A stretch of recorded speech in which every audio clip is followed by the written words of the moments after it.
نوجوانوں کی سٹوری آتی ہے کہ جو اللہ تعالیٰ کے دین کی خاطر ایک ظالم بادشاہ، ایک کافر ظالم بادشاہ سے بچ کے پہاڑوں میں پناہ لیتے ہیں. اور پھر اس کو ہم کہیں گے کہ دین کی آزمائش ہے. جب لوگ دوسرے لوگوں کو، جب لوگ کسی کو اس کے دین کی وجہ سے جو ہے ٹارچر کریں، اس کے دین کی وجہ سے اس کو دھمکیاں دیں، تھریٹس دیں، مارنے کی کوشش کریں، یا اس کا جینا محال کر دیں، تو اس کو کیا کہتے ہیں؟ آ، دین کی آزمائش، فتنۃ الدین. دوسری جو سٹوری ہے وہ کیا ہے؟ گارڈنز کے بارے میں ہے. دو باغ کے بارے میں ایک سٹوری آئے گی. اور وہ دو باغ جو ہیں، باغ کیا ہوتے ہیں؟ پراپرٹی ہوتے ہیں، مال ہوتے ہیں. تو یہ کیا ہوگا؟ فتنۃ المال. جب آپ کے پاس مال ہو اور وہ آپ کے دماغ کو چڑھ جائے، جب آپ کی جو ہے نا بہت زیادہ آپ کو مال کا غرور ہو جائے، یا مال کی بہت خوشی ہو آپ کو، اللہ تعالیٰ فراوانی دے، بہت زیادہ پراسپیرس ہو آپ، اور آپ کو جو ہے وہ مال آپ خود کو کچھ سمجھنے لگے، تو وہ کیا ہوگا؟ فتنۃ المال. اور پھر تیسری سٹوری ہم پڑھیں گے موسیٰ علیہ السلام اور خضر کی. اور وہ کیا ہے؟ ایسے نالج کا فتنہ جو کہ ہمبلنس کو نہ پہنچے، جو کہ آپ کی جو کہ آپ کے اندر عاجزی نہ پیدا کرے. ایسا نالج جو آپ کے اندر عاجزی نہ پیدا کرے، وہ کیا ہوتا ہے؟ فتنہ ہوتا ہے. تو فتنۃ العلم. اور ایک ایسا علم کہ جو ہیوملٹی پیدا نہ کرے. اور پھر لاسٹ سٹوری ہے ذوالقرنین کی. ذوالقرنین ایک بادشاہ تھا، اور اس کے پاس انتہا درجے کی پاور تھی. تو یہ کیا ہوگا؟ فتنۃ القوہ، یعنی کہ پاور کا فتنہ. اچھا جی، سورۃ الکہف کے فضائل کیا ہیں؟ سورۃ الکہف کے کچھ فضائل دیکھ لیتے ہیں ہم.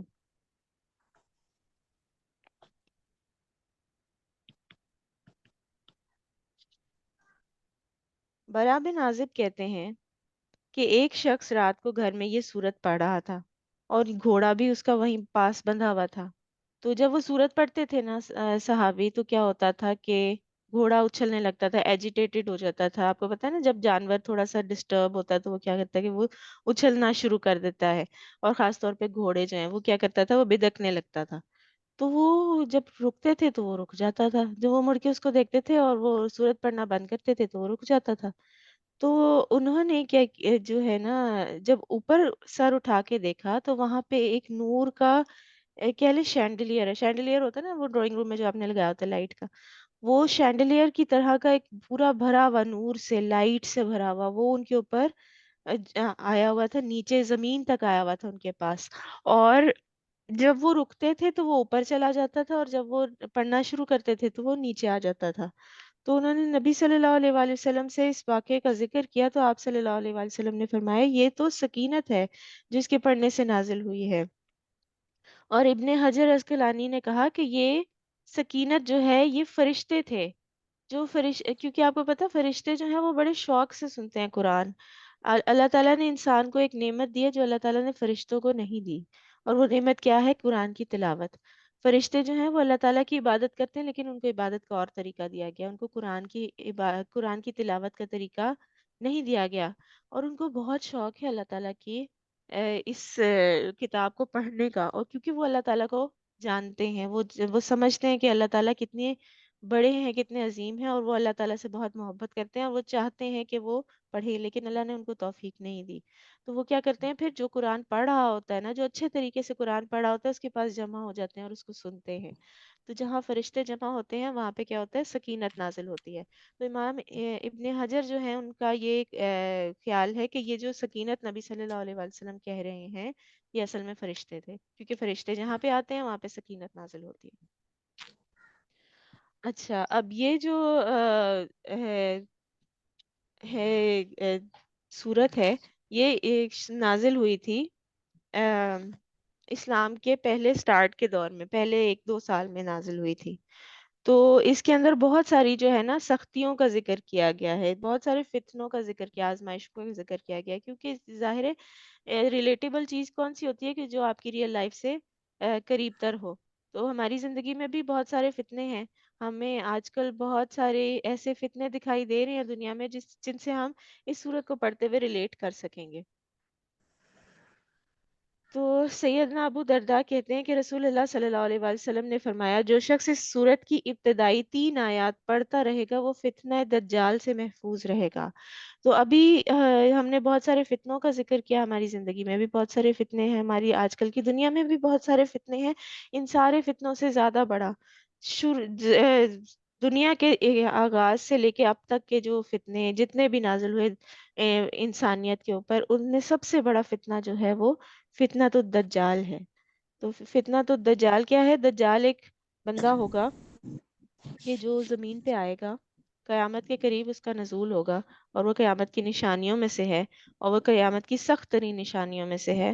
اس کا نزول ہوگا اور وہ کیا کرے گا؟ خود کو آ کے کہے گا کہ میں خدا ہوں، ٹھیک ہے؟ اور وہ خدائی کا دعویٰ کرے گا، اور اس کے بعد کیا ہوگا کہ وہ اللہ تعالیٰ اس کو کچھ پاورز بھی دے دیں گے، کیونکہ وہ فتنہ ہے نا، آزمائش ہے لوگوں کی، تو اللہ تعالیٰ اس کے ذریعے لوگوں کا ایمان ٹیسٹ کریں گے۔ کس لیول پہ ٹیسٹ کریں گے؟ کہ دجال کے پاس یہ پاور ہوگی کہ وہ ایسے انگلیاں سنیپ کرے چٹکی بجائے اور اس سے بارش ہو جائے، اور یا اس سے پودے اگنا شروع ہو جائے، یا اس سے بارش رک جائے، کہیں کا پانی سوکھ جائے، اور اس سے جو جتنا بھی کھانا پینا جو کچھ بھی ہے وہ سب کچھ غائب ہو جائے۔ تو جو بندہ دجال کو ایکسیپٹ کرے گا، دجال اس کے لیے بارش گرائے گا، اور اس کے لیے فراوانی ہوگی۔ اور جو بندہ دجال کو ریجیکٹ کر دے گا، اس کی بات نہیں مانے گا، اس کے لیے وہ بھوک پیاس اور اس طرح کی چیزیں اس پہ مسلط کرے گا۔ تو یہ ایک بہت بڑی آزمائش ہوگی اس وقت کے جو مومن ہوں گے ان کے لیے۔ تو اس کے لیے جو ہے یہ صورت ہمیں تیار کرتی ہے، اور اس سے حفاظت کی بھی ہمیں اس سے حفاظت کے لیے بھی ہمیں اس صورت کو پڑھنے کا کیا کہا گیا ہے۔ مختلف احادیث سے پتہ چلتا ہے کہ اگر آپ سورۃ الکہف کی پہلی 10 آیات کو یاد کر لیں گے، زبانی یاد کر لیں گے، اور اس کو اچھے سے پڑھتے رہیں گے، تو کیا ہوگا؟ فتنہ دجال سے وہ آپ کی حفاظت کر دیں گے۔ تو اگر کوئی ایسا بندہ ہے کہ جو فتنہ دجال دیکھے، اللہ تعالیٰ ہمیں سے محفوظ رکھے۔ نبی صلی اللہ علیہ وآلہ وسلم کی ایک حدیث آتی ہے، اس کا مفہوم میں آپ کو بتا دیتی ہوں۔ ایک دفعہ صحابہ جو تھے، آپ کو پتہ ہے صحابہ جو تھے نا، وہ نبی صلی اللہ علیہ وآلہ وسلم سے جو سیکھتے تھے نا، بڑے شوق سے سیکھتے تھے۔ جب آپ کوئی چیز بڑے شوق سے سیکھتے ہیں نا، تو آپ آپس میں بیٹھ کے اس کو ڈسکس کرتے ہیں، بار بار ڈسکس کرتے ہیں۔ آپ کا دل چاہتا ہے کہ وہ چیز جو ہے وہ آپ کے ذہن میں جو ہے بار بار گھومتی رہتی ہے ہر وقت۔ تو صحابہ بیٹھ کے جو نبی صلی اللہ علیہ وآلہ وسلم سے لیسنز لیتے تھے، اس کو ڈسکس کرتے تھے۔ تو وہ ڈسکس کر رہے تھے ایک بار دجال کے بارے میں۔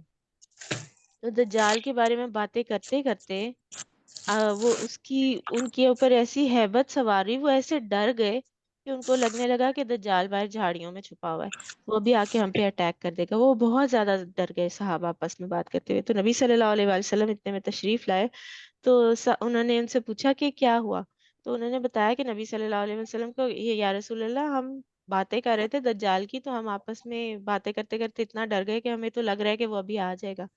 تو نبی صلی اللہ علیہ وآلہ وسلم نے ان کو دجال کے بارے میں بتایا کہ کس طرح کا ہوگا، اور انہوں نے ان کو ڈیٹیلز بتائیں، کس زمانے میں کس طرح کے زمانے میں آئے گا وہ، کس طرح کی اس کا حلیہ ہوگا، وہ کیا کرے گا، اس کی کیا پاورز ہوں گی، یہ ساری چیزیں اس کو بتائیں، اور صحابہ کو بتائیں۔ اور اس کے بعد انہوں نے کہا کہ اگر تو دجال جب آیا اور میں تمہارے درمیان موجود ہوا، تو اس سے حفاظت کے لیے میں تمہارے لیے کافی ہوں گا۔ یعنی کہ دجال سے حفاظت کے لیے اگر نبی صلی اللہ علیہ وآلہ وسلم کے زمانے میں دجال آ جاتا، تو نبی صلی اللہ علیہ وآلہ وسلم کافی تھے اس سے نمٹنے کے لیے۔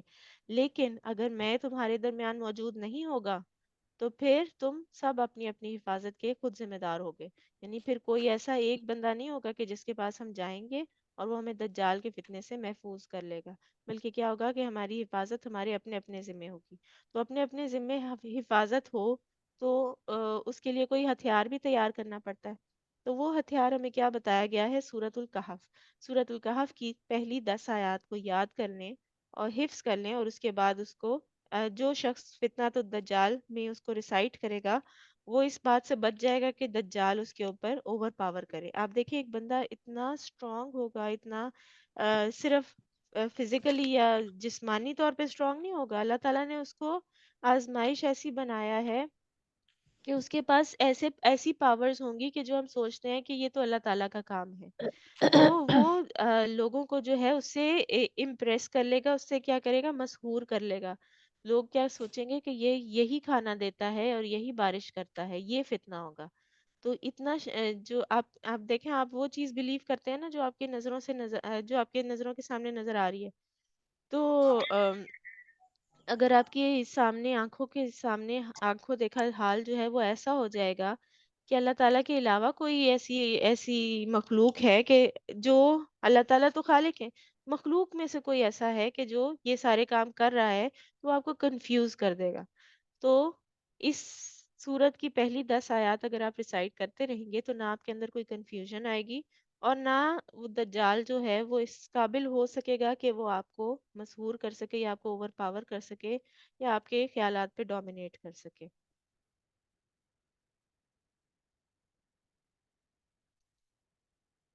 اچھا جی. مختلف احادیث سے ہمیں یہ بھی پتہ چلتا ہے کہ اگر ہم سورۃ الکہف جمعے کو ریسائٹ کریں، ہر جمعے کے جمعے سورۃ الکہف کی تلاوت کریں، تو کیا ہوتا ہے کہ ایک جمعے سے دوسرے جمعے تک ہمارے لیے نور آ جاتا ہے. اور ایک اور حدیث سے آتا ہے کہ اتنا زیادہ نور آتا ہے کہ وہ ہماری جہاں ہم بیٹھے ہیں وہاں سے لے کے مکہ تک کے راستے کو، پورے راستے کو جو ہے وہ لائٹ اپ کر سکتے ہیں. اتنا زیادہ نور ہمارے لیے ایک جمعے سے دوسرے جمعے تک آ جاتا ہے. اور پھر اگر وہ بندہ جو ہے وہ دجال کو دیکھے گا تو وہ اس سے سیف رہے گا کہ یہ دجال اس پہ قابو پا لے، اس بات سے وہ محفوظ رہے گا.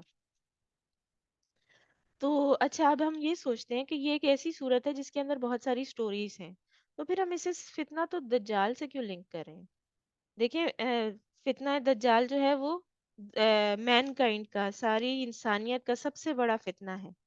تو اس میں کیا ہوگا کہ دجال جو ہے وہ خود خدائی کا دعویٰ کرے گا، اور خدائی کا دعویٰ کرے گا تو پھر اس میں وہ کیا چیز کلیم کر رہا ہوگا؟ پاور کلیم کر رہا ہوگا. آپ دیکھیں یہ صورت سٹارٹ ہوتی ہے ایسے نوجوانوں کے واقعے سے کہ جو ایک ظالم بادشاہ سے بچ کے، ظالم بادشاہ جو ہے وہ کیا کرنا چاہتا تھا، ان کو ان کے دین کی وجہ سے مار دینا چاہتا تھا. تو وہ ایک ظالم بادشاہ سے بچ کے، اس کی ہتھ کنڈوں سے چھپ کے، اور وہ پہاڑوں میں جا کے پناہ لے لیتے ہیں. اس کو ریجیکٹ کر کے، اس کو چھوڑ کے، اس کی بات نہ مان کے وہ جا کے پہاڑوں میں چھپ گئے، اور انہوں نے اللہ تعالیٰ سے مدد مانگی اور اللہ تعالیٰ نے ان کی مدد کر دی. اور مدد کس طرح سے کی؟ آ، ان کو سلا دیا. تو اللہ تعالیٰ نے ہمارے لیے بھی یہ ایک لیسن رکھا ہے. یہ جو پہلی 10 آیات ہیں یہ ہمیں کیا بتاتی ہیں کہ وہ جو ظالم بادشاہ ہے اس سے ہم بچ کے جو ہے ماؤنٹینس میں پناہ لے سکتے ہیں. اور جب فتنہ دجال کا ظہور ہوگا تو وہ ظالم بادشاہ کون ہوگا؟ وہ دجال ہوگا ہمارے لیے. اور اگر آپ دیکھیں تو پوری 10 آیات تک جو ہے اللہ تعالیٰ ہمیں روک دیتے ہیں. یہ ہم نے بس 10 آیات ریسائٹ کرنی ہے فتنہ تو دجال سے بچنے کے لیے. تو 10ویں آیت کہاں ختم ہوتی ہے؟ 10ویں آیت ختم ہوتی ہے ایک دعا کے اوپر. تو دعا کے بعد جو ہے اگلی آیت میں کیا بتایا جاتا ہے؟ دعا کس چیز کی ہے کہ جب اصحاب کہف نے اللہ تعالیٰ سے دعا کی کہ اللہ تعالیٰ ہمیں اس اپنی رحمت سے جو ہے بہترین جو ہمارے لیے انتظام کر دیں. اور پھر نیکسٹ آیت جو ہے آیت نمبر 11، اس میں بتایا جاتا ہے کہ اللہ تعالیٰ نے ان کو بچا لیا، کس طرح سے؟ انہیں سلا کے. اب جب فتنہ تو دجال نازل ہوگا تو ہمارا ریلیف کس طرح سے ہوگا؟ وہ ظالم بادشاہ ہوگا، اور ہمیں جو ہے اس ٹائم پہ نبی صلی اللہ علیہ وسلم کی احادیث سے پتہ چلتا ہے کہ جو مسلمان ہوں گے وہ پناہ لینے کے لیے پہاڑوں کی طرف جائیں گے. لیکن اس فتنے سے ہماری نجات جو ہے اس طرح سے نہیں ہوگی جس طرح اصحاب کہف کی ہوئی تھی. تو اللہ تعالیٰ نے وہ آیت ہمیں پڑھنے کو نہیں کہا جس کے اندر وہ والا ریلیف بتایا گیا ہے. تو اس فتنے سے ہماری نجات کس طرح سے ہوگی؟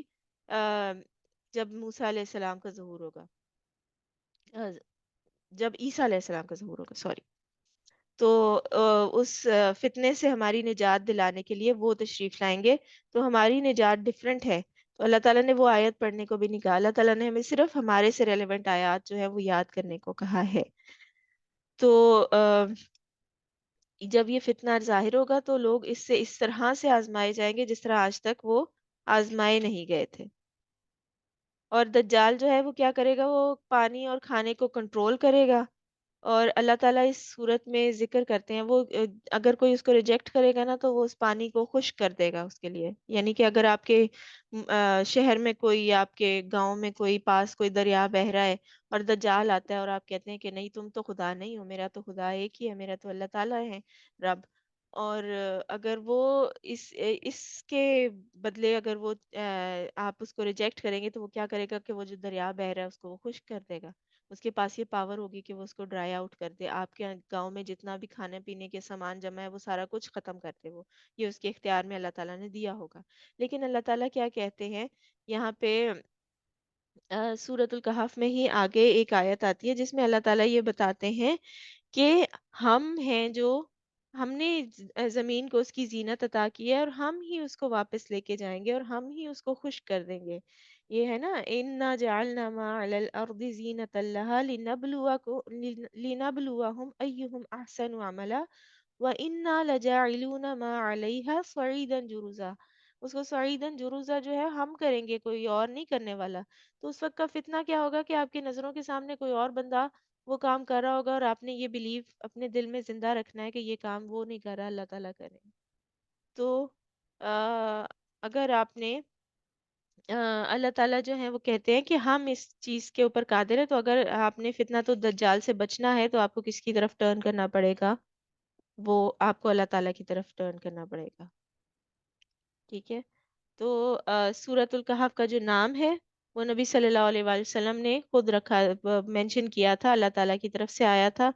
اور کیو جو ہوتا ہے وہ کیا ہوتا ہے؟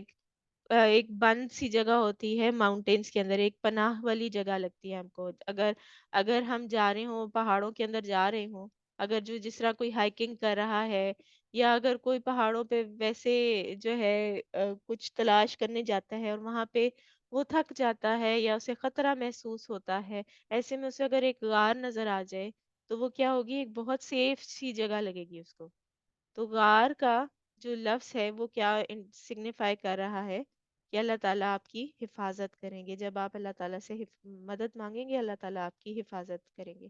ایک اور جو اس صورت کی فضیلت کہی جاتی ہے وہ کیا ہے کہ قرآن کے الفاظ کو کچھ علماء نے کاؤنٹ کیا تو ان الفاظ کا جو ایگزیکٹ مڈل بنتا ہے نا وہ اس صورت کے اندر بنتا ہے. اور جو ایگزیکٹ ورڈ ہے جو سینٹر میں ہے اس قرآن پاک کے وہ کون سا ورڈ بنتا ہے؟ وَلْيَتَلَطَّفْ. سورۃ الکہف میں ایک ورڈ آتا ہے وَلْيَتَلَطَّفْ. تو اس ورڈ کو قرآن کا سینٹر کہا جاتا ہے. اچھا جی. اور اس کا جو ربط ہے وہ کیا ہے؟ سورۃ الکہف اور سورۃ الاسراء ایک ساتھ نازل ہوئی تھی اور سورۃ الاسراء کی آخری آیت میں آتا ہے وَقُلِ الْحَمْدُ لِلَّهِ الَّذِي لَمْ يَتَّخِذْ وَلَدًا وَلَمْ يَكُنْ لَهُ شَرِيكٌ فِي الْمُلْكِ وَلَمْ يَكُنْ لَهُ وَلِيٌّ مِّنَ الذُّلِّ وَكَبِّرْهُ تَكْبِيرًا. اور کہہ دیجئے کہ ہر طرح کی تعریف اس اللہ کے لیے ہے جس نے نہ کسی کو بیٹا بنایا، نہ بادشاہی میں سے اس کا کوئی شریک ہے اور نہ ہی ناتوانی کی وجہ سے اس کا کوئی مددگار ہے، اور اسی کی خوب خوب بڑائی بیان کیجیے. اب یہاں پہ کیا کہا جا رہا ہے؟ وَقُلِ الْحَمْدُ لِلَّهِ. اور اگلی سورت کس سے شروع ہو رہی ہے؟ الحمد للہ سے. ٹھیک ہے. تو اس کی پہلی آیت کیا ہے سورۃ الکہف کی؟ الحمد الحمد للہ الذی انزل علی عبدہ الکتاب ولم یجعل لہ عوجا. الحمد للہ. الحمد للہ کا کیا مطلب ہوتا ہے؟ سب تعریف اللہ کے لیے ہے.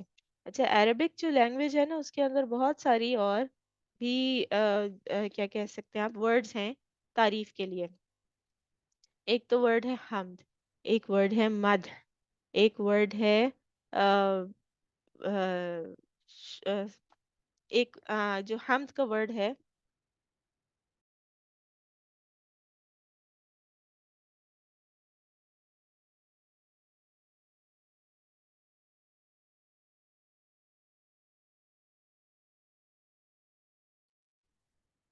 اچھا جی، حمد کا ورڈ جو ہے وہ کیا ہے؟ آل انکلوسیو ہے. دوسرا ورڈ ہے مدح. مدح کیا ہوتی ہے؟ تعریف کو ہی کہتے ہیں، لیکن ایسی تعریف ہوتی ہے کہ جو جھوٹی بھی ہو سکتی ہے. ایسی تعریف ہوگی کہ جو ہو سکتا ہے کہ اصل میں وہ اس بندے کے اندر ایسی چیزیں موجود نہ ہوں لیکن آپ اس کو اس لیے تعریف کر رہے ہیں کیونکہ آپ اس کو فلیٹر کرنا چاہتے ہیں، آپ اس کی جو ہے نا آپ اس کو کہنا چاہتے ہیں کہ اپنے جو ہے اپنی طرف مائل کرنا چاہتے ہیں۔ تو ایسا ہو سکتا ہے، بعض دفعہ ایسا ہوتا ہے نا کہ ہماری کوئی ایسی تعریف کر رہا ہوتا ہے، ہمیں پتہ ہے کہ ہوتا ہے کہ یہ ہمیں جو ہے فلیٹر کر رہا ہے، یہ ایکچولی ہمارے اندر یہ چیز نہیں ہے۔ پھر اس کے علاوہ حمد کے اندر ایک ایسپیکٹ ہوتا ہے شکر کا۔ تو اگر ہم کہیں اشکر اللہ، اشکر للہ، تو اس میں کیا ہوگا کہ شکر کس چیز پہ کیا جاتا ہے کہ آپ کے لیے کوئی کچھ کرے تو اس کے رسپانس میں آپ اس کا شکر ادا کریں۔ تو یہ دونوں چیزیں جو ہیں یہ اللہ تعالیٰ کی ذات پہ، اور دوسرا کیا ہے کہ مدح تب ہوتی ہے کہ جب کوئی اس کو کر رہا ہو۔ تو حمد کا جو ورڈ ہے اس کے اندر ایٹ دا سیم ٹائم آتا ہے المدح و شکر للہ، ہم ایسے بھی کہہ سکتے تھے نا۔ لیکن کیا ہے کہ مدح کا جو لفظ آتا ہے وہ اس میں جھوٹی تعریف بھی ہو سکتی ہے، شکر کا جو لفظ آتا ہے وہ کسی چیز کے رسپانس میں آتا ہے۔ آپ کو کوئی نعمت ملی تو اس پہ آپ نے شکر ادا کیا، آپ کو کوئی جو اللہ تعالیٰ نے خوش کیا، اللہ تعالیٰ نے آپ کی کوئی نہ کوئی آپ کو چیز دی۔ لیکن اللہ تعالیٰ کی ذات ایسی ہے کہ اللہ تعالیٰ اگر آپ کو کچھ نہیں بھی دے رہے تو وہ آپ کے رب ہیں، اور ہم آپ کے اور میرے رب ہیں، اور اس بات پہ بھی ان کی جو ہے حمد جو ہے وہ حمد ہر حال میں ڈیزرو کرتے ہیں۔ تو الحمدللہ کا کیا مطلب ہوگا کہ کوئی کرے یا نہ کرے، آپ کو کچھ ملے یا نہ ملے، اللہ تعالیٰ کو کوئی مانے یا نہ مانے، ساری تعریف اور سارا شکر جو ہے وہ اللہ تعالیٰ کو ڈیو ہے، وہ اللہ تعالیٰ کا ہے۔ تو الحمد جو ہے وہ بہت بڑا پاورفل لفظ ہے۔ ایٹ دا سیم ٹائم آپ اللہ تعالیٰ کا شکر بھی ادا کر رہے ہیں، آپ اللہ تعالیٰ کی تعریف بھی کر رہے ہیں، اور اس بات کی کوئی ضرورت نہیں ہے کہ آپ کسی وجہ سے کریں اس کو، آپ بغیر وجہ کے الحمدللہ کہہ سکتے ہیں۔ اور اس کا کیا مطلب ہوگا کہ اللہ تعالیٰ ساری تعریف اور سارے شکر کے حقدار ہیں، even without having to do anything, کیونکہ وہ رب ہے۔ جو رب ہوتا ہے رب کی کیا ڈیفینیشن ہوتی ہے؟ وہ خالق ہوتا ہے، مالک ہوتا ہے، اور پلانر ہوتا ہے، کریٹر، ماسٹر، پلانر، جو آپ کو تخلیق کرتا ہے، آپ کو اون کرتا ہے، آپ کا مالک ہوتا ہے، اور آپ کے لیے آپ کی زندگی کو پلان کرتا ہے۔ تو یہ جو ساری چیزیں ہیں یہ اگر کسی کے اندر ہوں تو وہ جو ہے آٹومیٹیکلی حمد اور شکر کا حقدار بن جاتا ہے۔ اور پھر ہم کیا کہتے ہیں؟ الحمد للہ الذی، سب تعریف اللہ کے لیے ہے جس نے اپنے بندے پر یہ کتاب نازل کی اور اس میں کوئی کجی نہیں رکھی۔ اب سورت کس سے سٹارٹ ہو رہی ہے؟ الحمد للہ الذی انزل علی عبدہ الکتاب۔ اس بات پہ شکر ادا کر رہے ہیں ہم کہ اللہ تعالیٰ نے اپنے بندے کے اوپر ایک کتاب نازل کی جس کے اندر کوئی خرابی نہیں ہے۔ اور دیکھیے پچھلی سورت کے اینڈ پہ کیا آ رہا تھا کہ اللہ تعالیٰ کی تعریف کس لیے الحمدللہ کس لیے کہا جائے کہ اللہ تعالیٰ ایک تو ان کا وہ اکیلے ہیں، نہ ان کا کوئی بیٹا ہے، نہ بادشاہی میں ان کا کوئی شریک ہے، نہ وہ کمزور ہیں، نہ ان کا کوئی مددگار ہے، اور اس کی خوب خوب بڑائی کیجیے۔ تو اس کا مطلب کیا ہے کہ اللہ تعالیٰ اس ہر چیز پر قادر ہیں، اللہ تعالیٰ اکیلے ہیں، بادشاہ ہیں، ہر چیز جو ہے ان کے اختیار میں ہے۔ اور اس اختیار کے ساتھ جو نیکسٹ چیز جس کی ہم تعریف کر رہے ہیں وہ کیا ہے کہ اللہ تعالیٰ نے اپنے بندے پہ کتاب نازل کی۔ یہ کتاب، یہ قرآن حکیم ان اٹ سیلف اتنا بڑا معجزہ ہے، اتنا بڑا انعام ہے کہ ہمیں اس کی وجہ سے اللہ تعالیٰ کی تعریف کرنی چاہیے کہ اللہ تعالیٰ نے اپنے بندے پہ یہ نازل کیا۔ تو اللہ تعالیٰ کے مستحق سنا ہونے کی یہ وجہ بھی ہے کہ اللہ تعالیٰ نے ایسی کتاب نازل فرمائی ہے کہ اس کے اندر جو ہے ساری جتنی بھی چیزیں بیان کی گئی ہیں اس کے اندر کوئی ڈیویشن نہیں ہے، کوئی کنفیوژن نہیں ہے، کوئی ایسی بات نہیں ہے کہ جو آپ کو کلیئر نہ ہو رہی ہو۔ آپ جب پڑھیں تو آپ سوچیں اچھا یہ پتہ نہیں یہ جو ہے اللہ تعالیٰ کی عبادت کرنے کا کہا جا رہا ہے کہ یا کسی اور کی عبادت کرنے کا کہا جا رہا ہے، پتہ نہیں یہ کس کس وجہ سے جو ہے یہ بات فلانی بات کہی جا رہی ہے۔ ہر چیز جو قرآن میں ہے، ہر حکم بہت کلیئر ہے، اور اللہ تعالیٰ نے اور اللہ تعالیٰ نے اس کے اندر کسی قسم کی کوئی خرابی، کوئی خامی رہنے ہی نہیں دی۔ اس کے اندر جو ہے کوئی گرامیٹیکلی ایرر نہیں ہے، اس کا کلام جو ہے وہ پرفیکٹ ہے، اس کا جو میننگ ہے وہ پرفیکٹ ہے، اس کا میننگ ہماری زندگی کو کا احاطہ کرنے والا ہے، ہماری زندگی کے ہر ایسپیکٹ کو کور کرنے والا ہے۔ پھر دوسری بات کیا ہے؟ اللہ تعالیٰ نے کس پہ کتاب نازل کی؟ علی عبدہ۔ اللہ تعالیٰ کون ہے؟ سب سے بڑے ہیں ہم سے، ہمارے خالق ہیں۔ صرف اللہ تعالیٰ خالق ہیں، باقی ہر چیز مخلوق ہے۔ آپ کسی بھی چیز کا سوچ لیں، کسی بھی ہستی کا سوچ لیں، اللہ کے علاوہ ہے تو وہ مخلوق ہے، ٹھیک ہے؟ تو اللہ تعالیٰ جو ہے سب سے بڑی ہستی، وہ کیا کہہ رہے ہیں؟ اعلیٰ عبدی ہی، اتنے بڑے میریکل کا کے نزول کا ذکر کر رہے ہیں، اتنے بڑے انعام کا ذکر کر رہے ہیں، تو اس کے ساتھ وہ نبی صلی اللہ علیہ وآلہ وسلم کو کیا کہہ رہے ہیں؟ عبدی ہی، میرا بندہ۔ تو جب بھی کوئی بہت بڑا شخص ہوتا ہے، بہت بڑا کوئی مشہور شخص ہوتا ہے جس سے ہم ایسوسیٹ کرنا چاہتے ہیں، ہماری ایک ہیومن نیچر ہے کہ ہم جو لوگ ہمیں، جن لوگوں سے ہم امپریس ہوتے ہیں، ہم ان سے ریلیٹ کرنا چاہتے ہیں۔ وہ فلانے جو اسکالر ہیں نا، میرے ہمسائے کے فلانے رشتہ دار جو ہے نا، وہ ایک دفعہ ان سے ملے تھے، تو ہم یہ ریلیشن بھی بنا لیتے ہیں کیونکہ ہم ان سے ریلیٹ کرنا چاہتے ہیں۔ تو جب اللہ تعالیٰ کی ہستی کی بات ہو رہی ہے، اللہ تعالیٰ اتنے عظیم ہے، اتنے بڑے ہیں، خالق ہیں، تو ایک بندے کے لیے جو ہے وہ سب سے آنر کی کیا بات ہوگی کہ اللہ تعالیٰ اس سے کہیں کہ یہ میرا بندہ ہے۔ اللہ تعالیٰ اسے اپنے ساتھ جب ریلیٹ کریں گے نا، عبدی ہی کہیں گے، تو وہ بہت آنر کی بات ہوگی۔ تو اللہ تعالیٰ نے وہ آنر کس کو دیا؟ نبی صلی اللہ علیہ وآلہ وسلم کو یہاں پہ دیا ہے کہ اللہ تعالیٰ نے اپنے بندے کو کہا کے اوپر کتاب نازل کی ہے، اپنے بندے کو کتاب دی ہے، اور اس کے اندر کوئی کجی نہیں رکھی۔ تو نبی صلی اللہ علیہ وآلہ وسلم کو اللہ تعالیٰ نے اپنا بندہ، آپ قرآن میں دیکھیں گے اور جگہ پہ بھی کہا گیا ہے، تو وہ ہر ایسی جگہ ہوتی ہے کہ جو بہت احترام کی جگہ ہوتی ہے۔ یہاں پہ بھی بہت احترام کی جگہ ہے کہ اللہ تعالیٰ نے کہا ہے کہ میں نے اپنے بندے پہ یہ کتاب نازل کی ہے جس کے اندر کوئی کمی کجی خرابی نہیں ہے۔ قیما لینذر بأسا شدیدا من لدنہ ویبشر المؤمنین الذین یعملون الصالحات ان لهم اجرا حسنا۔ یہ سیدھا راستہ بتانے والی کتاب ہے تاکہ لوگوں کو اللہ کے سخت عذاب سے ڈرائے، اور ان ایمان والوں کو جو نیک عمل کرتے ہیں یہ بشارت دے دے کہ یہ ان کے لیے اچھا اجر ہے۔ اچھا جی، قرآن جو ہے وہ قیمن ہے۔ قیمن کا ایک معنی تو ہے کہ یہ سیدھا کرنے والی ہے، سیدھا راستہ بتانے والی ہے۔ دوسرا معنی یہ ہے کہ یہ سابقہ آسمانی کتابوں کے لیے ایک معیار اور کسوٹی کا کام دیتی ہے، یعنی کہ قیمن سیدھا کرنے والی ہے۔ جو اس وقت کا دین تھا، جس وقت قرآن حکیم نازل ہونا شروع ہوا تھا، وہ کیا تھا؟ جو قریش مکہ تھے، وہ کیا کرتے تھے؟ آ، ان کو وہ سٹارٹ انہوں نے لیا تھا دین ابراہیمی سے، ابراہیم علیہ السلام کے دین پہ تھے، لیکن آہستہ آہستہ کیا ہوا؟ ڈیویشنز آتی گئیں، وہ اس سے ہٹتے گئے، ہٹتے گئے، ہٹتے گئے۔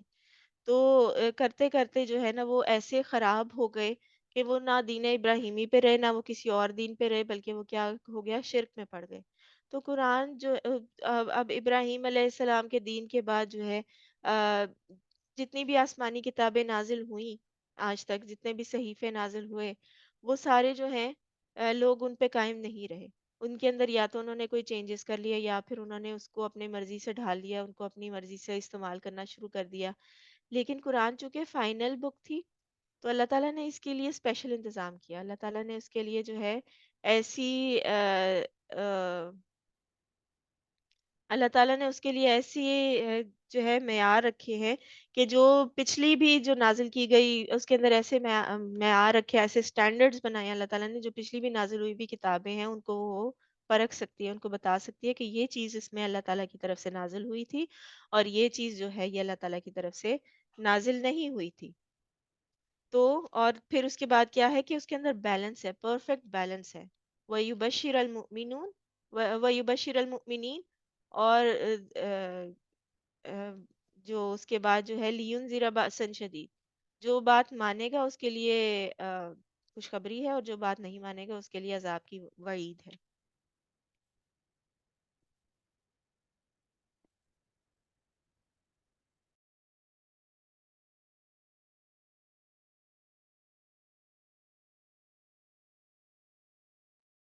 اور عذاب کی وعید میں، اور جو اس کے اندر جو وہ اس کے مضامین ہے، اس کے اندر وہ کیا بتا رہی ہے کہ قیامت آنے والی ہے اور ہمیں اس کی تیاری کر لینی چاہیے، اور اس کے علاوہ جو ہے ہمیں وہ تیار کریے ان ٹیسٹ سے، جو اس کے اندر ٹیسٹ کا ذکر آیا ہوا ہے، کچھ سٹوریز کے اندر کچھ ٹیسٹ کا ذکر آیا ہوا ہے، اس سے بڑے جو ٹیسٹ ہیں اس کے لیے وہ ہمیں تیار کر رہی ہے۔ اچھا جی، اس صورت کے کانٹیکسٹ میں ایک چیز جو ہم نے مس کی تھی سٹارٹ میں، وہ میں یہاں پہ بتا دیتی ہوں کہ یہ صورت جب نازل ہوئی تھی تو اس کا کانٹیکسٹ کیا تھا، اس کے اندر کیوں اتنے واقعات کا ذکر کیا گیا ہے۔ نبی صلی اللہ علیہ وآلہ وسلم کے پاس جب اللہ تعالیٰ نے نبوت بھیجی تو جو قریش مکہ تھے وہ تو اب آپ نے دیکھا کہ وہ اس دین سے پھر گئے ہوئے تھے، جو اصل دین تھا، جو اللہ تعالیٰ نے نازل کیا تھا، وہ دین نہیں تھا ان کے پاس۔ وہ دین ابراہیمی سے ہٹ کے کچھ اور آ، اپنے مرضی کی جو ہیں پریکٹسز وہ اپنا کے بیٹھے ہوئے تھے، تو ان کو تو علم نہیں تھا۔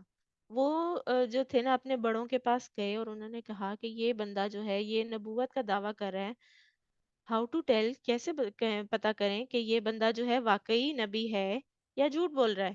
تو انہوں نے کہا اچھا ہم تو اتنے پڑھے لکھے نہیں ہیں، ایسا کرو کہ تم جاؤ اور جا کے جو یہود ہے نا ان کے علماء سے جا کے پوچھو، جو اس ٹائم کے جو مسلمانوں سے پہلے جو مسلمان تھے نا، جو اسلام سے پہلے کے مسلمان تھے وہ یہود تھے، ٹھیک ہے، کیونکہ ان کے اوپر یا یہود تھے یا عیسائی تھے، کیونکہ وہ اہل کتاب تھے اس وقت کے۔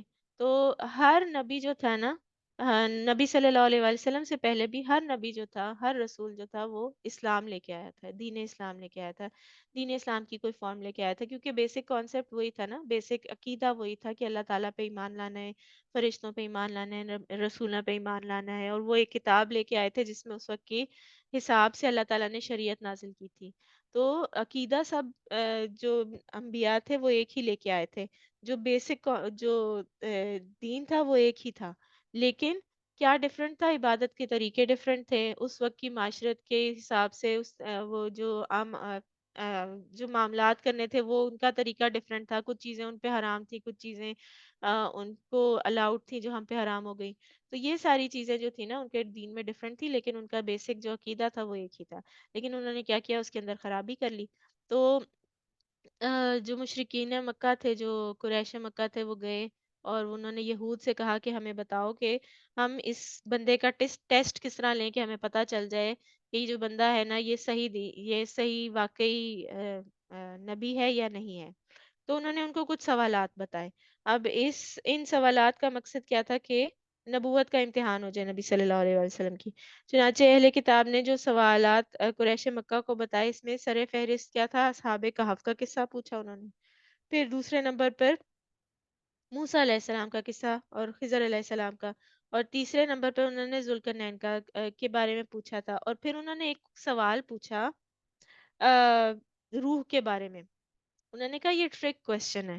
ٹرک کویشچن کس طرح کا ہوتا ہے، اب اکثر بعض دفعہ ایسے ہوتا ہے نا کہ پیپر کی تیاری کر رہے ہوتے تھے تو ٹیچر کلاس میں بتاتی تھی کہ ایک آپ کو یہ ٹرک کویشچن بھی آ سکتا ہے۔ ٹرک کویشچن یہ ہوتا ہے دیکھنے میں کچھ لگتا ہے اور دیکھنے میں کچھ اور لگتا ہے اور ہوتا وہ کچھ اور ہے۔ ایک منٹ دیجیے گا مجھے پلیز، آئی ایم سوری۔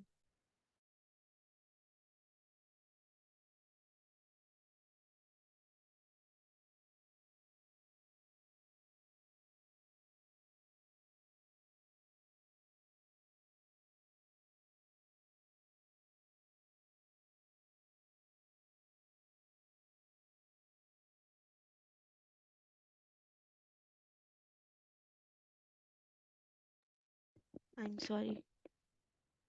اچھا جی، انہوں نے ان کو کہا کہ یہ جو فائنل کویشچن ہے یہ ٹرک کویشچن ہے، اور اگر یہ روح کے بارے میں سوال تھا، اور روح کے بارے میں کسی کو اگر تو کوئی آنسر کر دے گا نا اس سوال کو، تو اس کا مطلب ہے کہ وہ نبی نہیں ہے، وہ اس علم کو کلیم کر رہا ہے کہ جو اس کو دیا ہی نہیں گیا، ٹھیک ہے۔ وہ اہل علم تھے نا، وہ اللہ تعالیٰ کے دین کو جاننے والے لوگ تھے۔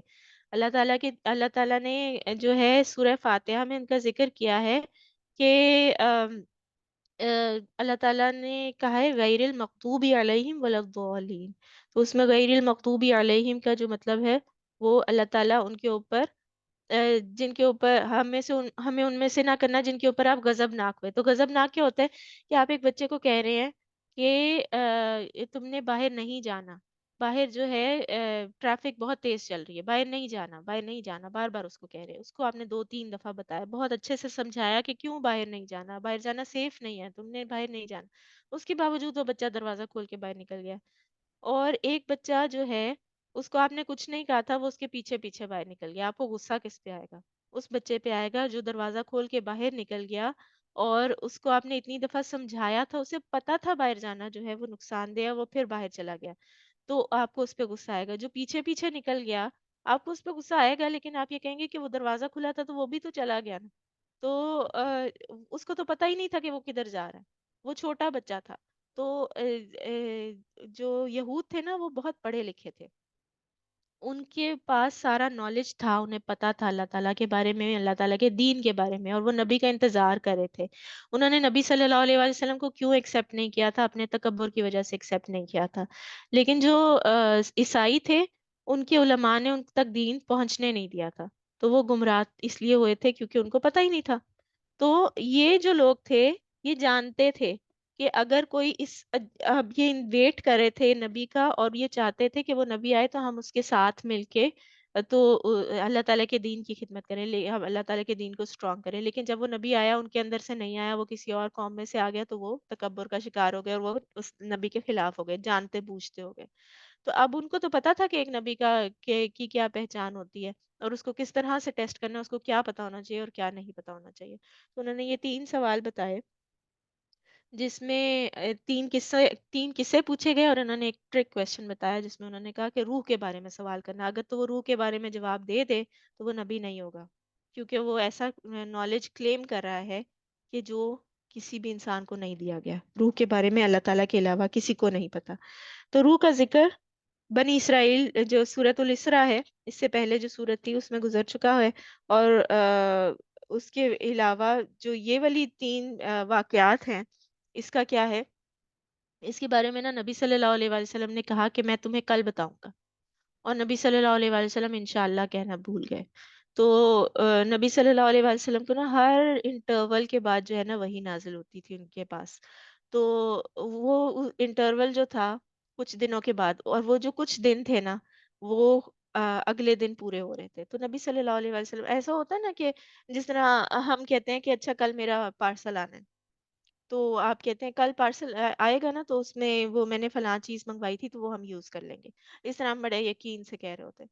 تو نبی صلی اللہ علیہ وآلہ وسلم نے بھی اس طرح سے انہیں کہہ دیا کہ کل میں تمہیں اس بات کا جواب دے دوں گا، اور انشاءاللہ کہنا بھول گئے. اب ہم انشاءاللہ کہنا اکثر بھول جاتے ہیں، اور ہمیں نہیں جو ہے بھولنا نہیں چاہیے، ہمیں اسے پریکٹس بنانی چاہیے، اپنی عادت میں شامل کرنا چاہیے. لیکن ہمارے لیے جو بات ناپسندیدہ ہے وہ کسی ہم سے اوپر کے رینک کے بندے کے لیے نا وہ بات گناہ ہوگی. کس طرح سے کہ ہم جو ہیں، ہمارا جو لیول ہے اور نبی صلی اللہ علیہ وآلہ وسلم کا جو لیول ہے، درجہ جو ہے، وہ نبی صلی اللہ علیہ وآلہ وسلم کا رینک جو ہے وہ بہت بڑا ہے، اور ہمارا رینک جو ہے وہ تھوڑا کم ہے ان کے مقابلے میں.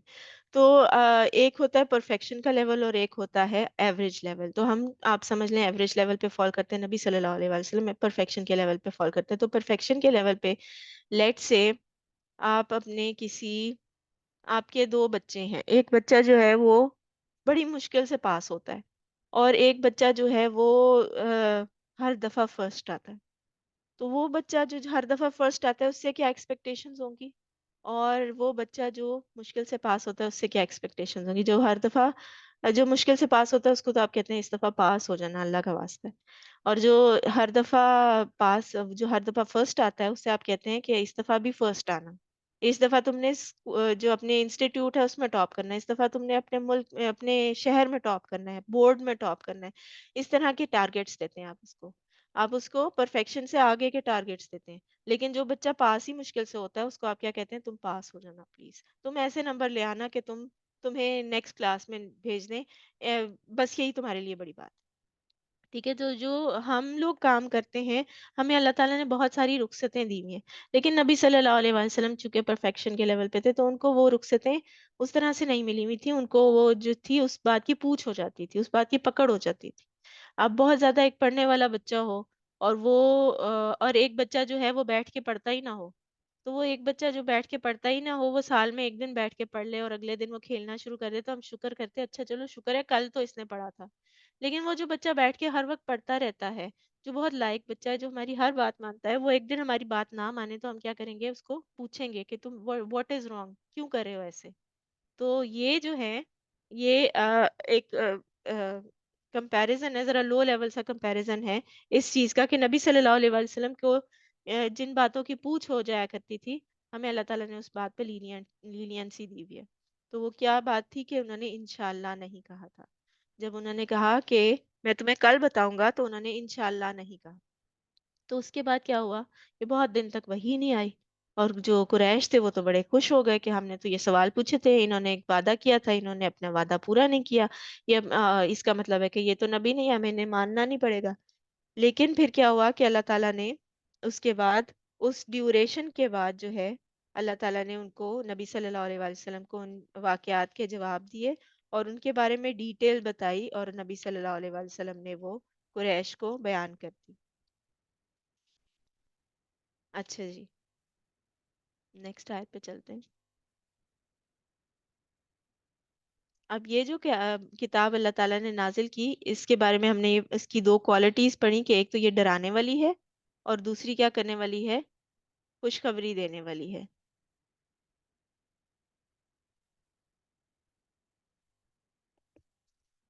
قیما لینذر بأسا شدیدا من لدنہ ویبشر المؤمنین الذین یعملون الصالحات ان لهم اجرا حسنا ماکثین فیہ ابدا.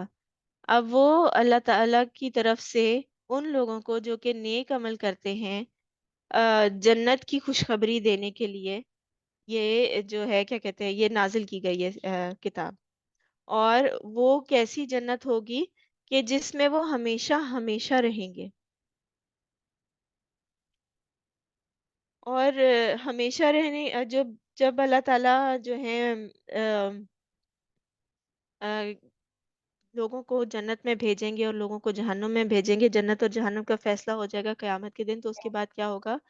اس کے بعد کہا جائے گا، جنت والوں سے کہا جائے گا کہ تم یہاں پہ ہمیشہ ہمیشہ رہو گے، اور جہنم والوں سے کہا جائے گا کہ تم یہاں پہ ہمیشہ ہمیشہ رہو گے، تم لوگوں کو موت نہیں آئے گی. اور موت کو اس دن ایک مینڈھے کی شکل میں بنا کے پیش کیا جائے گا جنت والوں اور جہنم والوں کے سامنے، اس کو ذبح کر دیا جائے گا. یعنی کہ اس دن کے بعد کسی کو نہ موت آئے گی، نہ وہ مر کے وہاں سے نکل سکیں گے، اور نہ وہ زندہ رہتے ہوئے وہاں سے نکل سکیں گے. اور یہ چیز جو ہے جنت میں جانے والوں کو ایکسٹریم خوشی دے گی، ایسی خوشی جیسی آپ نے دنیا پہ ایکسپیرینس نہیں کی ہوگی. اور یہ چیز جو ہے جہنم والوں کو ایکسٹریم غم دے گی، ایسا غم کہ جو آپ نے کبھی ایکسپیرینس نہیں کیا ہوگا. تو دیکھیں، ہمیں دنیا پہ کوئی غم ملتا ہے تو ہم کہتے ہیں اچھا یہ غم تو میری جان لے لے گا، لیکن وہ غم ان کی جان نہیں لے سکے گا، ان کو جان دوبارہ اور دوبارہ ملتی جائے گی. اگر وہ مرنے کے قریب ہوں گے اللہ تعالیٰ ان کو دوبارہ سے زندہ کر دیں گے. تو ماں کی سینہ فیہ ابدا، وہ جنت میں ہمیشہ ہمیشہ رہیں گے، جہنم میں ہمیشہ ہمیشہ رہیں گے. وَيُنذِرَ الَّذِينَ قَالُوا اتَّخَذَ اللَّهُ وَلَدًا. اور انہوں نے، اور ان لوگوں کو ڈرائے جو کہتے ہیں کہ اللہ تعالیٰ نے کسی کو بیٹا بنا لیا ہے. تو اس آیت کے مخاطب میں اللہ تعالیٰ نے عیسائیوں کے حصے بھی بات کی ہے، کہ جنہوں نے اللہ تعالیٰ کے لیے بیٹوں کے جنہوں نے سیدنا عیسیٰ علیہ السلام کے ابن اللہ ہونے کو اپنے عقیدے کا حصہ بنا لیا تھا. تو وہ کیا تھے؟ ڈیوینٹ لوگ تھے. انہوں نے کیا کیا کہ عیسیٰ علیہ السلام کو اللہ تعالیٰ کا بیٹا سمجھ لیا. تو یہ جو ہے نا، کوئی کسی بھی فارم میں جو ہے اگر اللہ تعالیٰ کا بیٹا یا اللہ تعالیٰ کی اولاد کسی نے بنائی ہے تو یہ ان سب سے ایڈریس ہے. اس کے علاوہ جو قریش مکہ تھے وہ فرشتوں کو اللہ تعالیٰ کی بیٹیاں کہتے تھے. تو یہ جو عقیدے کی خرابی ہے نا، ان سے بچانے کے لیے یہ کتاب آئی ہے. اب اللہ تعالیٰ جو ہے یہاں پہ یہ کتاب کی کوالٹیز بتا رہے ہیں، قرآن کی کوالٹیز بتا رہے ہیں. پہلی کوالٹی کیا تھی؟ اس کے اندر کوئی ٹیڑھ نہیں ہے. دوسری کوالٹی کیا تھی؟ کہ وہ سیدھا کرنے والی ہے، پچھلے سارے کانسیپٹس کو بھی وہ سیدھا کرنے والی ہے. اور اس کے بعد کیا ہے کہ وہ ڈرانے والی ہے اور خوشخبری دینے والی ہے. ڈرانے والی کس کو ہے؟ جو کہ بات نہیں مانتا. اور جو خوشخبری دینے والی ہے وہ کس کو ہے؟ کہ جو عمل صالح کرتے ہیں، جو ایمان لاتے ہیں اور عمل صالح کرتے ہیں. لیکن جنت میں جانے کے لیے دو کرائٹیریا چاہیے ہمیں. ایک تو ایمان لانا ہے اور دوسرا عمل صالح کرنا ہے. اور پھر اس کے بعد کیا ہوگا؟ ماں کسی نہ فیہ ابدا، اس میں ہمیشہ ہمیشہ رہیں گے. وَيُنذِرَ الَّذِينَ قَالُوا اتَّخَذَ اللَّهُ وَلَدًا، اور وہ ان لوگوں کو ڈراتی ہے جنہوں نے کہا کہ اللہ تعالیٰ کی اولاد ہے. اللہ تعالیٰ کی اولاد چاہے وہ بیٹا بنائے کسی کو یا بیٹیاں بنائیں. ہم نے ابھی ڈسکس کیا کہ اللہ تعالیٰ کے علاوہ باقی سب مخلوق ہیں، تو مخلوق کو اولاد نہیں بنایا جا سکتا. پھر اس کے علاوہ جو یہود ہیں وہ کیا کہتے تھے؟ کہ عزیر علیہ السلام کو اللہ تعالیٰ کا بیٹا کہتے تھے. اور پھر جو قریش تھے انہوں نے بہت سارے ایسے بت بنائے ہوئے تھے جن کو وہ اللہ تعالیٰ کی بیٹیاں کہتے تھے. تو لوگوں کا کوئی اس بارے میں وارن کرنا تھا کہ یہ تم چھوٹی بات نہیں کر رہے. کسی عام آدمی کو نہیں کہہ رہے کہ یہ تمہارا بیٹا ہے اور یہ تمہاری بیٹی ہے. یہ تم اللہ تعالیٰ کو کہہ رہے ہو. اور اللہ تعالیٰ کو یہ بات کہنا بہت بڑی جو ہے نا، بہت بڑا کلیم ہے اور بہت بڑا جھوٹا کلیم ہے. تو ان کو یہ کہا جا رہا ہے کہ یہ جو تم کہہ رہے ہو اس کے کانسیکوینسز جو ہیں وہ تم سے سہے نہیں جائیں گے. اس کا جو انجام ہوگا وہ وہ تم سے دیکھا نہیں جائے گا. تو تم جو ہو اس بات سے باز آ جاؤ، اس بات کو کہنا بند کر دو. ٹھیک ہے؟ تو یہ ان لوگوں کو ڈرانے کے لیے آئی ہے. مَا لَهُم بِهِ مِنْ عِلْمٍ وَلَا لِآبَائِهِمْ، اس کے بارے میں نہ ان کو خود کچھ علم ہے نہ ان کے باپ دادا کو کچھ علم ہے. کبرت کلمتاً تخرج من افواہہم، کتنی سخت بات ہے کہ جو ان کے منہ سے نکلتی ہے. ان یقولون الا کذبا، جو کچھ وہ کہتے ہیں وہ سراسر جھوٹ ہے. تو کیونکہ اللہ تعالیٰ کے لیے اولاد قرار دینا، آپ یہ سوچیں کہ اتنی بڑی ہستی کہ جس کی طرف ہم آنکھ اٹھا کے نہ دیکھ سکیں، آپ اس کے اوپر الزام لگا رہے ہیں، تہمت لگا رہے ہیں، ایسی بات کہہ رہے ہیں جس کا آپ کو پتہ ہی نہیں ہے کہ وہ سچ ہے بھی کہ نہیں ہے. تو اگر آپ کو علم نہیں ہے تو ایک اور بات ہے، آپ اس بغیر علم کے جو ہے الزام لگا رہے ہیں. اور ایک بات یہ ہے کہ آپ کو علم ہے کہ میں جھوٹ بول رہا ہوں اور آپ پھر جھوٹ بول رہے ہیں. تو آئدر ویز یہ بہت بڑا جرم ہے کہ اللہ تعالیٰ کے ساتھ وہ بات ایسوسیٹ کی جائے کہ جو اللہ تعالیٰ نے نہیں کہی خود اپنے بارے میں. اللہ تعالیٰ کی کوئی اولاد بنا دینا، اللہ تعالیٰ کے بارے میں کوئی ایسا کلیم کرنا کہ یہ اللہ تعالیٰ نے کہا ہے اور وہ اللہ تعالیٰ نے نہ کہا ہو. اللہ تعالیٰ کے کسی بھی بات کو جو ہے وہ کہہ دینا کہ یہ تو قرآن میں لکھا ہے، ہم فلانا کام جو ہے یہ تو قرآن میں لکھا ہے، کیسے ہی ہوگا؟ بغیر تحقیق کے، بغیر جانے کسی بھی بات کو قرآن سے ایسوسیٹ کر دینا، اللہ تعالیٰ سے ایسوسیٹ کر دینا، یہ بہت بڑا جرم ہے. تو ان کو یہ وارننگ دی جا رہی ہے کہ ان کے آباء و اجداد میں سے کسی نے ایسی بات کہہ دی کہ یہ جو ہے اللہ تعالیٰ کی اولاد کے بارے میں بات کہہ دی اور انہوں نے وہ ماننا شروع کر دیا. یا وہ آج کل کیا ہوتا ہے، جو ایسے خراب عقیدے ہوتے ہیں، عقیدے کی خرابیاں ہوتی ہیں، نارملی لوگ اس کو کس طرح سے فالو کرتے ہیں؟ جب ہم ان سے کہتے ہیں کہ یہ جو چیز ہے اس کی دین میں کوئی اصل نہیں ہے، یہ جو آپ کام کر رہے ہیں نا ثواب سمجھ کے، یہ دین میں نہیں ہے. تو وہ کیا کہتے ہیں؟ ہمارے آباء و اجداد کیا وہ کافر تھے؟ ان کو نہیں پتا تھا کہ دین کیا ہے؟ وہ یہ کرتے تھے تو ہم بھی کریں گے کیونکہ وہ اس دین پہ تھے، وہ تو ان کا دین، تو وہ بڑے نیک تھے، وہ تو بڑے دیندار تھے، وہ کرتے تھے تو میں کروں گا. وہ فلانے جو پیر صاحب ہیں نا، وہ فلانا کام کرتے ہیں، وہ بڑے نیک ہیں، بڑے تقوی والے ہیں، بڑے ایسے ہیں، بڑے ویسے ہیں، ہم ان کو فالو کریں گے. تو وہ جو کرتے ہیں ظاہر ہے ان کو پتا ہوگا، وہ اتنے پڑھے لکھے ہیں، تو ہم وہ کریں گے جو وہ کر رہے ہیں. تو کیا ہے اللہ تعالیٰ کیا کہہ رہے ہیں؟ مَا لَهُم مِّنْ عِلْمٍ وَلَا لِآبَائِهِمْ، نہ اس بات کا ان کو کوئی علم ہے، نہ ان کے آباء و اجداد کو کوئی علم ہے. ایسا ہو سکتا ہے، اس بات کی ایکسیپٹنس ڈال رہے ہیں اللہ تعالیٰ ہمارے اندر کہ جو ہمارے بڑے کہتے تھے وہ غلط ہو سکتا ہے. ہمارے پیرنٹس، ہمارے آباء و اجداد، ہمارے بڑے، ہمارے کوئی پیر صاحب، ہمارے کوئی ایسے کوئی ایسی ہستی جس کو ہم بڑی رسپیکٹ کرتے ہیں، وہ بہت بڑی، بہت عزت والی جگہ پہ ہوں گے، لیکن وہ غلط ہو سکتے ہیں. کیوں غلط ہو سکتے ہیں؟ کیونکہ ان کا علم جو ہے وہ کامل نہیں ہے. نبی صلی اللہ علیہ وآلہ وسلم نے ہمیں دین کے معاملے میں 3 جنریشنز کو فالو کرنے کو کہا ہے. 3 ایسے ادوار ہیں کہ جس کے اندر جو لوگ تھے وہ بالکل صحیح تھے. وہ کون سے ادوار ہیں؟ ایک تو صحابہ، نبی صلی اللہ علیہ وآلہ وسلم کے دور میں جو لوگ موجود تھے جنہوں نے ایمان کی حالت میں نبی صلی اللہ علیہ وآلہ وسلم کو دیکھا، ملاقات کی، ان کو صحابہ کہتے ہیں. اس کے بعد تابعین، جو لوگ نبی صلی اللہ علیہ وآلہ وسلم کے دور کے بعد تھے، یا ایسے لوگ جنہوں نے نبی صلی اللہ علیہ وآلہ وسلم کا دور پایا ہو لیکن انہوں نے نبی صلی اللہ علیہ وآلہ وسلم سے ملاقات نہیں کی. اور وہ کون تھے؟ وہ صحابہ کے سٹوڈنٹس تھے. انہوں نے ایمان لائے اور انہوں نے صحابہ سے علم حاصل کیا اسلام کے بارے میں، دین کے بارے میں. ان کو ہم کہتے ہیں تابعین. اور پھر وہ لوگ جنہوں نے تابعین سے علم حاصل کیا ان کو ہم کہتے ہیں تبع تابعین. جس بندے نے ایمان کی حالت میں کسی صحابی سے علم حاصل کیا اس کو ہم تابعی کہتے ہیں. جس بندے نے ایمان کی حالت میں کسی تابعی سے علم حاصل کیا اس کو ہم تبع تابعی کہتے ہیں. یہ 3 جنریشنز ہیں. ان 3 جنریشنز کا علم کامل ہے. ان 3 جنریشن سے جو ہمیں احادیث ملتی ہیں، جو ہمیں دین ملتا ہے، وہ کامل ہے. اس کے بعد نبی صلی اللہ علیہ وآلہ وسلم نے کہا کہ فتنے کا چانس ہے. تو ہمارے آباء و اجداد جو ہیں، اگر تو ہم اس دور کے آباء و اجداد کی بات کریں پھر تو اور بات ہے. اگر ہم اس کے بعد کی بات کر رہے ہیں تو بہت پاسبلٹی ہے کہ ہمارے آباء و اجداد سے کوئی غلطی ہو گئی ہو. اگر وہ چیز عقیدے کے مطابق نہیں ہے تو اس کو چھوڑ دیں. بہت سارے علماء نے بھی یہ کہا آج تک کہ اگر میری بات، میرے منہ سے نکلی ہوئی بات جو ہے وہ کسی حدیث کے یا قرآن کے خلاف جاتی ہے تو میری بات کو دیوار پہ مار دو. امام شافعی کا قول ہے کہ میری بات کو دیوار پہ مار دو اور حدیث کو لے لو.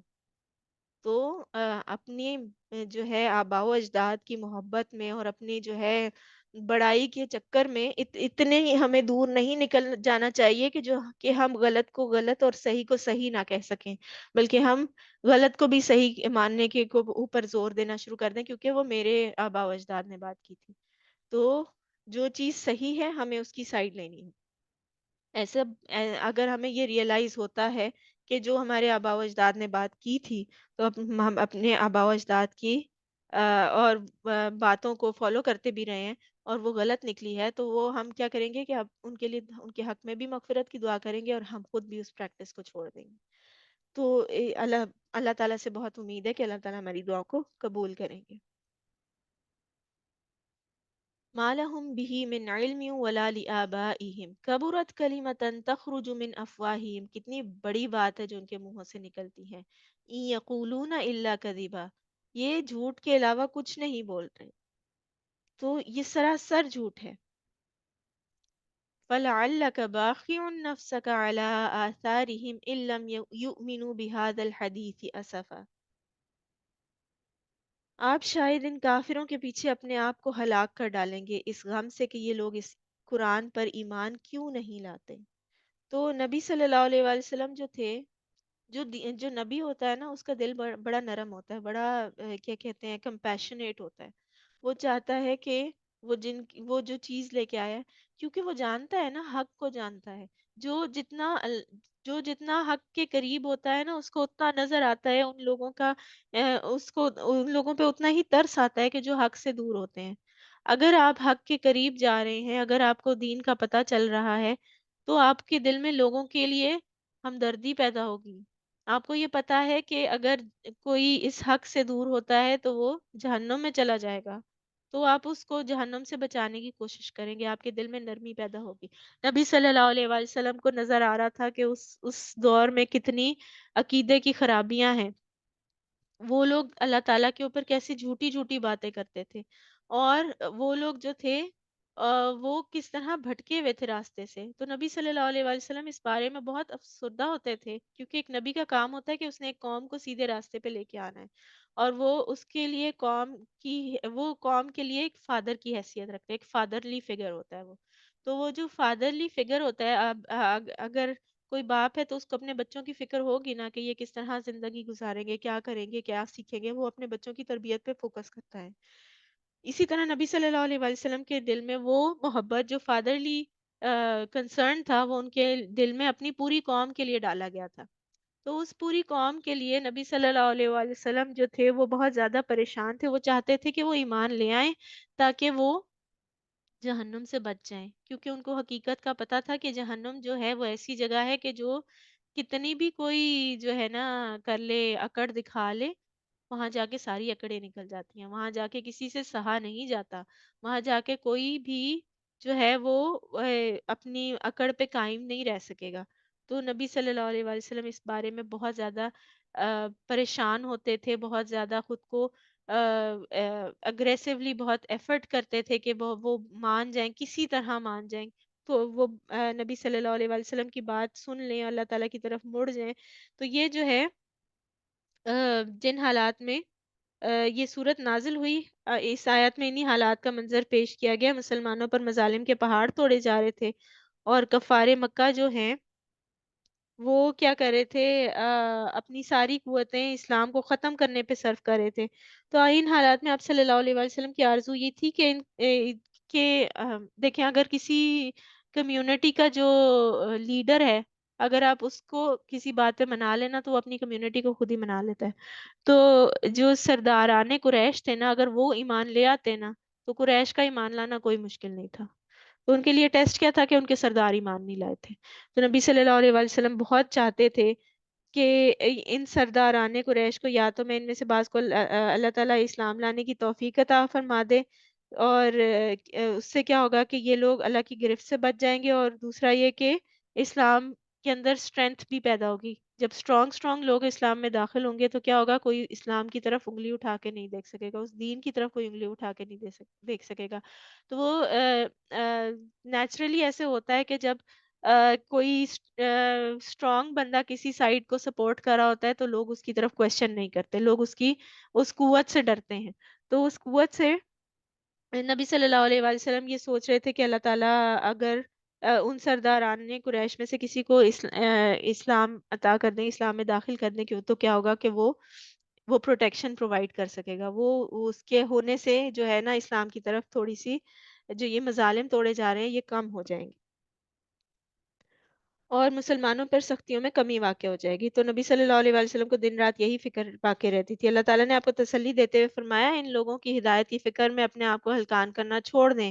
اللہ تعالیٰ اس بات کا محتاج نہیں ہے کہ اللہ تعالیٰ کے دین کو کوئی انسان آ کے پروٹیکٹ کرے۔ اگر کوئی ساری دنیا کے انسان بھی اسلام کو پروٹیکٹ نہیں کریں گے تو اسلام کو پروٹیکٹ کرنے والے اللہ تعالیٰ ہے۔ کیا آج کل ایسی سچویشن ہوئی ہے ہمارے دنیا میں کہیں پہ، جس طرح فلسطین میں ہو رہا ہے، غزہ میں ہو رہا ہے، کہ اسلام کا جو کلیم کرتا ہے، جو مسلمان ہونے کا کلیم کرتا ہے، اس کو ایسے ایسے ٹارچر سے گزارا جاتا ہے کہ اس کو دیکھا نہیں جا رہا ہم سے، اور اس کے باوجود جو امت مسلمہ ہے وہ اس کے بارے میں کچھ بھی نہیں کر رہی، لیکن وہ جو قوم ہے وہ ابھی تک لڑ رہی ہے، ڈٹی ہوئی ہے، اور اللہ تعالیٰ نے ان کے حوصلے اتنے بلند کیے ہوئے کہ وہ اس جگہ کو چھوڑ کے بھاگ نہیں رہے، یا وہ گیو اپ نہیں کر رہے، یا وہ یہ نہیں کہہ رہے کہ ہاں تم ہمارا یہ علاقہ جو ہے یہ تم لے لو، ہمیں چھوڑ دو، ہمارا علاقہ لے لو۔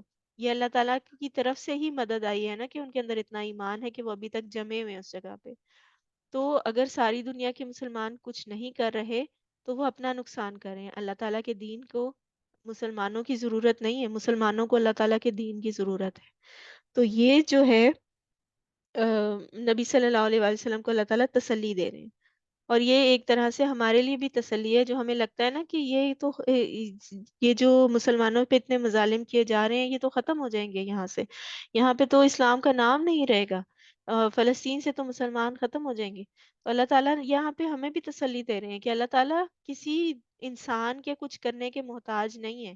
اللہ تعالیٰ نے جب اپنے دین کی حفاظت کرنی ہے تو اللہ تعالیٰ خود اس پہ قادر ہے، اور اللہ تعالیٰ اس پہ قادر ہے کہ وہ لوگ اللہ تعالیٰ اس بات پہ بھی قادر ہیں کہ وہ لوگ مسلمانوں پہ حملہ نہ کر پائیں۔ یہ مسلمانوں کی آزمائش ہے، ان کی بھی آزمائش ہے، ہماری بھی آزمائش ہے کہ ہم کیا کرتے ہیں اس بارے میں۔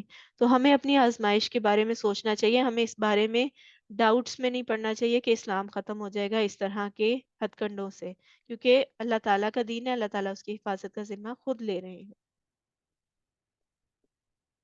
فَلَعَلَّكَ بَاخِعٌ نَفْسَكَ عَلَىٰ آثَارِهِمْ إِن لَّمْ يُؤْمِنُوا بِهَٰذَا الْحَدِيثِ أَسَفًا۔ تو